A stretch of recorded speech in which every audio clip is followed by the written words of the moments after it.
We're really glad today to have, I'm really glad to have Warren and Debbie with us. It's about time. It is. I've been inviting you to Norway for like the last few years. I don't know, last 2 years, why wouldn't you come? Well, we're here now and loving it. So we would have had Warren here earlier, but obviously with COVID, it didn't work out until now. It's been really exciting. We had a great time at Thanksgiving dinner last night. Thank you for sharing with us. Warren's going to be preaching today, but I wanted to give you a few minutes to get to know Warren a little bit. You've heard about Warren probably, maybe even seen a video with him at some point over the years, but now we've got him in the flesh. So thanks for being with us. First of all, just to get to know, well, let me just start by saying the reason that I know Warren is because Warren is the founder of MICN, the Missional International Church Network that I'm the executive director of. And so half the time when I'm gone, it's his fault. So he's the guy to blame. But we met in Hong Kong. Kurt was with me. We went out there for a conference. Oz Guinness was there, and we had a great time. And that's where we sort of met. We were on stage together. I was presenting some things, you were, but didn't get to know each other so much there. And then that was April of 2016. And I remember September of that year, I get this email from Warren, and he goes, "Hey, you want to come to Kuala Lumpur next month and meet with us?" And I'm like, what kind of a crazy person invites you with 4 weeks' notice to go to Malaysia from Norway? Some Canadian from Wherever you Kuwait. But it was just crazy enough. I said, I got to check this out. It just so happened it was fall break here, and we didn't have any family plans. So I asked my wife permission, said, hey, can I go to Malaysia for a few days? And anyway, and now we're here. I went out and met with the team, and spent a couple of years helping out the team. Then you asked me if I'd take over as executive director. And I asked the church, some of you weren't here back then, but the church, all the leaders unanimously saw this was God's hand, and this was God's direction on my life and my calling, and really appreciated the church's support over the years as I want to be in the center of God's will. And God has opened up some incredible doors from Norway for our church, which is not a big church, and yet we've had an incredible influence around the world through things like MICN. Amen. So it's exciting. So just to give you a chance to get to know Warren a little bit, first of all, now I grew up in international churches, or ICs, as we sometimes say in short. In Holland and in Norway, but you didn't. You grew up in Canada. So what took you to pastoring an IC? Sure, David. Well, thanks for the question, and delighted to be with you here today. I suppose the story starts way back when both Debbie and I were children. We met at an interdenominational camp in Canada. 79 and 80, I went on my first mission trips to Bolivia and India. Later went to school in England, Austria, United States, obviously Canada. So each of these trips kind of opened my eyes and our hearts to what God was doing overseas in very different contexts. And eventually this led us to our first international church, let me think quickly, in 1998. Thanks, sweetie. That we went to in Indonesia. And that kind of opened the doors for what was to happen later with the Missional International Church Network. Okay, so you went to Indonesia, and how old were you at the time? Oh, let me think quickly. Wow, that's a lot of math. 35 years old, something like that, right, Deb? Yeah. So you had some experience pastoring already? Yes, both in Canada and the United States. So what stood out to you as unique in Indonesia, pastoring an IC, that was different from pastoring a church in North America? Well, I think the fact that, we read in scriptures, obviously God loves people of all sort of sizes, shapes, nationalities, but we, in 1998, began pastoring a congregation that was in some ways similar to your church here, because people were from all over the world. And we just, like you do, hear different accents, see different people from all over the world, and we were just fascinated by this.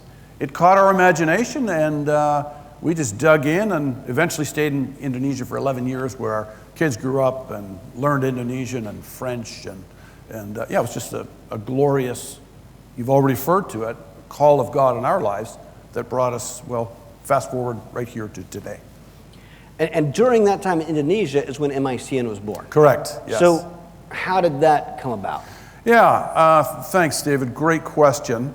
We very quickly observed that in overseas ministry or ministry back home, wherever home is, Nigeria, South Africa, wherever it is, that there were two different kinds of ministry. One was sort of a ministry back home, and then there was this other thing called missions. But now we were exposed to this sort of third category of the international church. Missions at that point in our lives, or maybe even history, was not very connected to the international church. So we just started making friends with, us odd pastors, people pastoring these international churches, started comparing stories and saying, hey, we need to get together, sort of rub shoulders, talk about best practices, see if we can learn with each other, through each other, from each other. And we had our first conference, after some mentors had kind of poured into my life about, church isn't about empire building. Church is about the kingdom of God. So we got some of these international church pastors together, and wow, it was just amazing to hear each other's stories and to start sort of where the ground was level, but we could talk about each other's international churches from different countries. That first time we ever got together was back in 2004, and we've been doing it ever since. And like David has said, we met in 2016. Fast forward, now he's the executive director, and here we are. And what can you say, what fruit came from those early meetings? Oh, well, that's a great question, because one of the challenging encouragements to all of us international churches was this reality, that the international church is not just about itself, but it is about what it can contribute to the respective nations where they reside, and or least reached people groups, and or this global diaspora, people that were moving all around the planet. And apparently, back in the 90s, most mission agencies or denominations, weren't paying attention, or the missions was still sort of, I want to say maybe stuck in sort of a missions idea that was limited to borders. But the international church, as you well know, is borderless. So we began talking about that, and international churches were sharing their own stories about how they were meeting people that were on the move, or were from least reached people groups, and or nationals of the respective countries that they were from.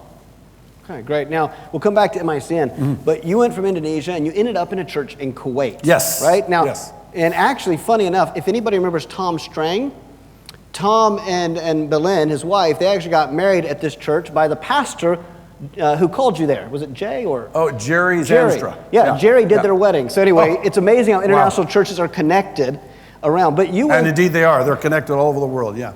You went there to work with Jerry. Sadly, he passed away, and you became the senior pastor.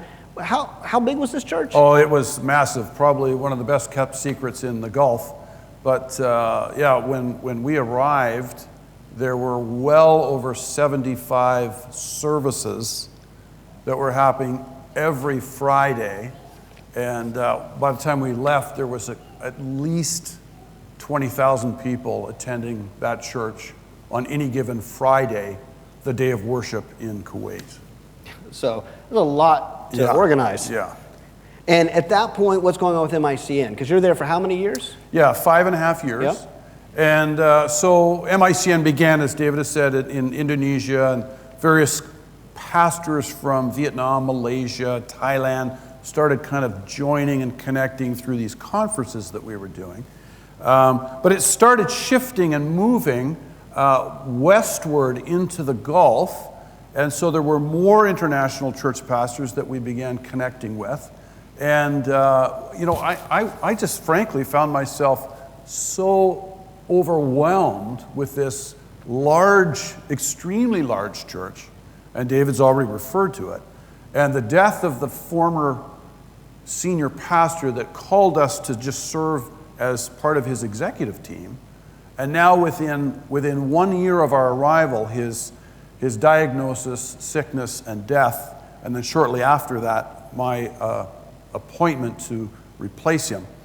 So, MICN was growing, but we needed more leadership, which eventually led us to that email that you referred to. David, how about coming to Kuala Lumpur and meeting the team, and then the eventual selection and request from David to take leadership, and of course all of the questions then that came to David's North Sea, his own international church, and how that worked in the relationship. So that's kind of how some of it panned out. Yeah. And we saw in that time MICN stretch really across the 1040 window. Yes, that's right. Key area of the world, but wasn't necessarily really in Europe or the Americas yet. That's correct. And when I got that email from you, you had been out of Kuwait for about a year. Now let's talk about what you're doing now. Now the church, most of you have seen some videos from Paris. I've been there twice recently. Again, it's his fault. Visiting him down there because the church he's at had this big grand opening. So again, you either saw it on my Facebook page, you saw it in church, the videos of MLK and the dancing and the music and all this stuff. And that's why Warren's not going to have many slides today, because when he's at his church, it's a huge production. He's walked me through it. It's amazing what it takes to do everything they do there. It's a really exciting ministry, but you're not the senior pastor now. This is a French-speaking church, international, right. But they've asked you to come and do what? Yeah, well, we're very privileged for this third international church call, because even as short as 25 years ago or so, the international church was primarily around the world called or defined, described as English speaking. But I like to put it in this kind of metaphor. Because of globalization and urbanization, the international church has kind of moved from sort of one national TV channel to sort of Netflix. And what I mean by that is that there are international churches all around the globe now that are other language-speaking churches. And so David appropriately has sort of designated my work with MICN now as starter. And so we have felt the call of God to go and start another trend in the international church globally. And that is that we are coming alongside an already existing large French-speaking international church who have said, we're doing this great in French, but we need some English influence. We need an English service. So that's our mother tongue, being Canadians from Toronto. And so we said, hey, we're up for that. And so we arrived just before 9/11 when David came for this large opening of the Martin Luther King International Church in just southeast sort of section of Paris, where I was a big, an amazing event. And since that time, there are these large celebrations, Saturday night, Sunday morning. Right now, there's a service there. And Sunday afternoon as well. So we are going to, one week today, meet with the first bunch of English-speaking expatriates to begin planning for the plant of the English-speaking international church inside and alongside the already existing French-speaking international church. And that'll probably then kick off in earnest in January, right? Maybe even a little further. Okay. February, March, we're working all that out. Yeah. This is why Warren can be here right now, because you don't yet have the weekend responsibilities. That's correct. You have preached, not in French, but with translation. Yes. But you've got a little more flexibility. So we're excited about that. We're excited that we're a part of this. This is, one of our goals as a church is basically to help plant a church a year on average. Now, what that looks like has been really different from when that vision was set about 10 years ago. But right now we're excited that we're helping with this church plant. We're working on the one in Oslo, which I'll have updates for you very soon. And so we're just really excited to be a part of what you guys are doing, supporting you guys, and seeing what God's going to do there in Paris. Now, at the same time, we have seen the last few years, MICN, we've taken it really global. We now have a presence in Europe, Africa, and the Americas. We were just in Paris a couple weeks ago having some leadership meetings, which you guys know about, and we've decided now our global gathering, which is our biggest thing every year, is going to have to rotate. Asia, Europe, Africa, Americas. Every year it's going to move around the world because we've got churches everywhere, and they're saying, well, wait, why can't it be near us once in a while? So that's been really exciting. Let me just jump in there, David, and say a public thank you to your pastor, David, and his executive organizational vision for MICN at this stage in the development and growth of this network and organization. Let me also say publicly thank you to you for understanding, listening, those meetings in board and governing leadership roles that you have to figure out, what are you going to do with this guy, and what are you releasing him for? But David is playing a very key role in MICN moving westward. And he's already said it, from Asia to the Middle East and now into Europe and both Africa, North America, and South America. So we're very grateful to you, David, very grateful to North Sea for your understanding, and I would say, if I could say it this way, vision beyond yourselves, to be a part of something that is just grander than all of us. And isn't that really, from one perspective, what hope is all about? Providing opportunities where Jesus can be presented. And so just to say, David, I'm happy to say thank you to you and thank you to North Sea for your contribution and effort, time, funds, all that goes into what David is now leading as the executive director of MICN. Well, thanks, Warren. On that, let me ask you a final question then. What is it you're most excited about for the future of what God's going to do through MICN? Well, I think, David, I was talking, with Lars last night, and we were agreeing that this globalization thing is just coming whether we like it or not. And the reality is that there are more people moving around the planet this year than last year, and that trend will continue.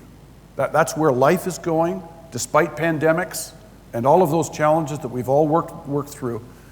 The world, in some sense, is becoming smaller as time moves on. And the international church is at the crossroads of places around the world, often large cities, often cities like Stavanger, where there are huge businesses that affect the rest of the world. And at those crossroads, instead of people that are on the move colliding, it provides an opportunity for us to collect people and introduce them to Jesus. Just give them a welcome, give them a warm hello.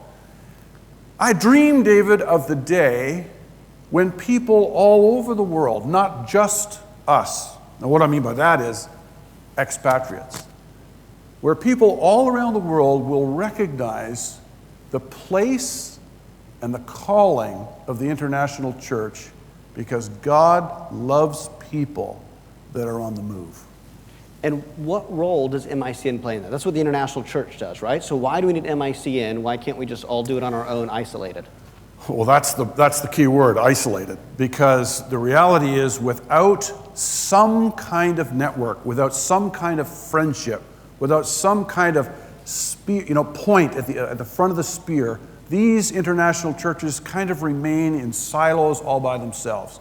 But we have experienced the strength that comes to each other when we are collaborating with each other for a vision to strengthen the international church, for a vision to actually start international churches around the globe.